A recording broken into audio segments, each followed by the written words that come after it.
Hey guys, hope you're doing well. I'm keeping you and your families in prayer.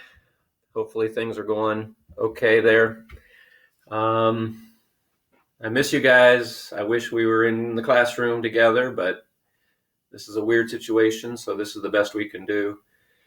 So I'm going to have this whiteboard. I'm going to try to just do lessons and give you assignments that you can submit on the journal part, obviously, of Echo, just so you can type some stuff in. Now today, these first ones, because you're drawing the graphs, I didn't think there was really a good way to draw the graphs. So you're just gonna type in "got it."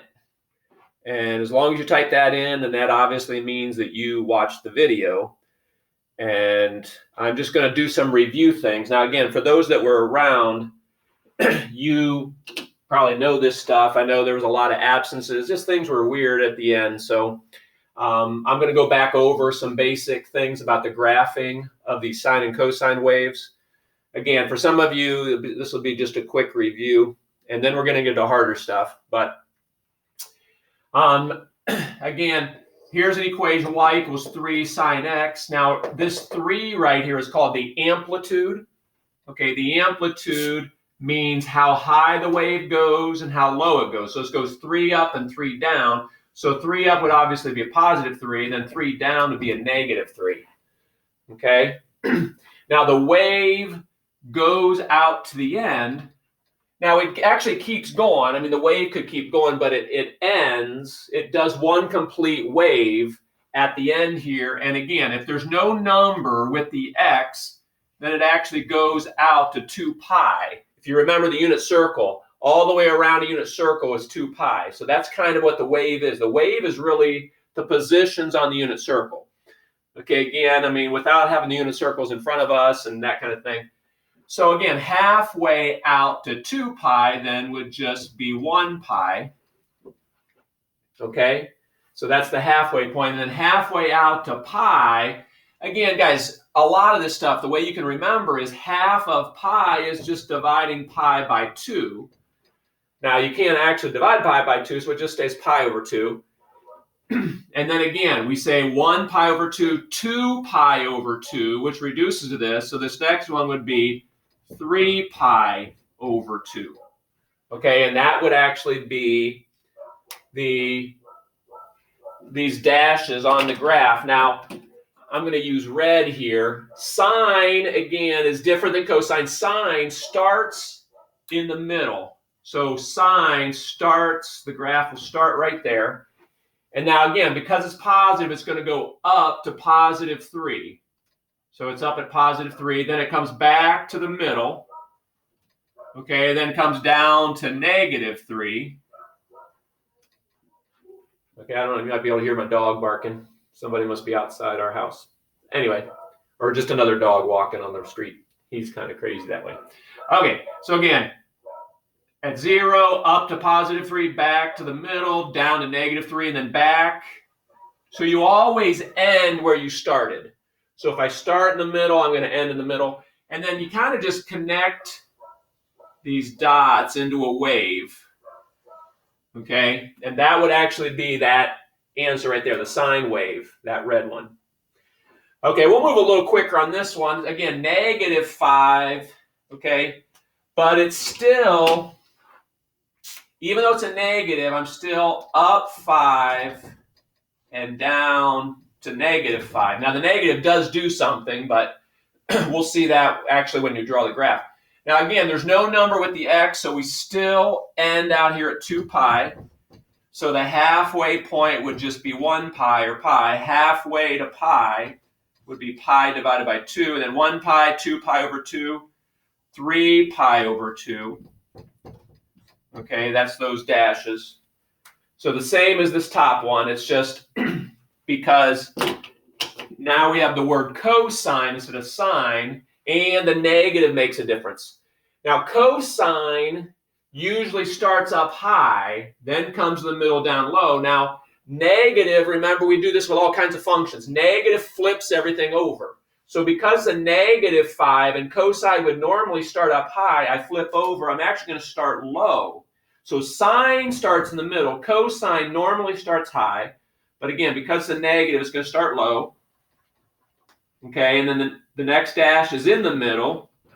Then because I started low, the next dash I'm going to be high at positive 5. Okay, back to the middle, and then back low. Again, you always end where you started. So we're down 5, we're going to end down 5. And again, you just kind of connect the dots with the wave. Okay, and there's the answer right there. That's our wave.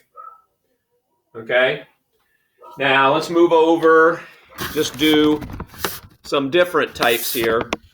Okay, now again, some of you were here, and this is going to be review. Okay, some weren't, so I want to show these. Okay, now you can see there's no number, there's no amplitude. So those first ones, we had a 3 and a negative 5. There's nothing here, which means, guys, if there's nothing here, then what that means is I'm going to go up to positive 1 and down to negative 1. So again, there's no number there, so I could put a 1 there. That's why that's a 1. If I wanted, I could put a 1 there.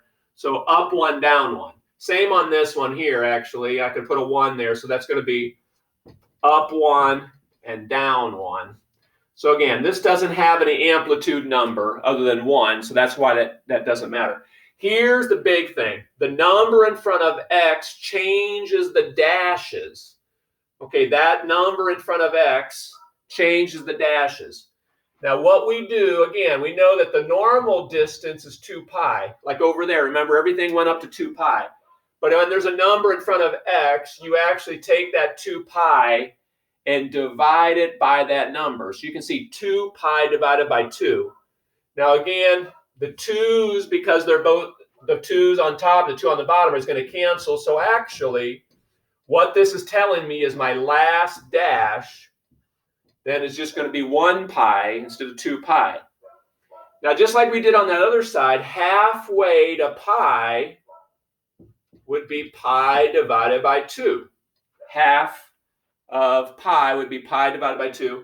Now, here's what's kind of weird. So now pi divided by 2 divided by another 2, pi divided by 2 actually doubles that 2 to a 4.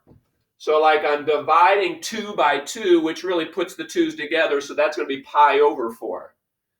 Okay, now the third one, again, if you think about the 3, that's 1 pi over 4. Again, this is like 0 right here. 1 pi over 4, 2 pi over 4, which would reduce to that. 2 pi over 4 reduces to that. So then this is 3 pi over 4. And then if you think about it, the next one would be 4 pi over 4. 4 pi over 4 reduces down to just 1. 4 over 4 reduced to 1. So those are the dashes for that one. Now what's nice, guys, sine is just like the sign on the other one. Sine starts in the middle, okay, goes up. If it's not a negative, goes back to the middle, goes low, and then back to the middle, and connect my dots. And boom, there's the sine wave for that one. Okay. Now, similar idea for this one, except now this was 2x up here. This is x divided by 2. Now, obviously, the 2 is like the bottom of a fraction. I need a numerator, which again, if I don't have a number up there, remember, we can always put a 1. So the number with x is 1/2. This up here where the number was just 2, so we put 2 on the bottom. This is 1/2. So guys, what we actually need to do then is take 2 pi, and again, 2 pi was divided by 2 because there was a 2 here. This is 2 pi divided by 1/2. Now again, back to some of the stuff we were doing with some of that sine and cosine and tangent stuff, I guess, on the unit circle, the tangent stuff. So what you actually have then is the 2 pi, I think it can think of it 2 pi over 1, divided or times the reciprocal. Remember, I'm dividing with a fraction, so we actually multiply by the reciprocal. See that? So the 1/2 flips over, becomes 2 over 1. Now the 1's at the bottom don't do anything, but 2 pi times 2, boom, 4 pi. So what that's telling me is this last dash is 4 pi.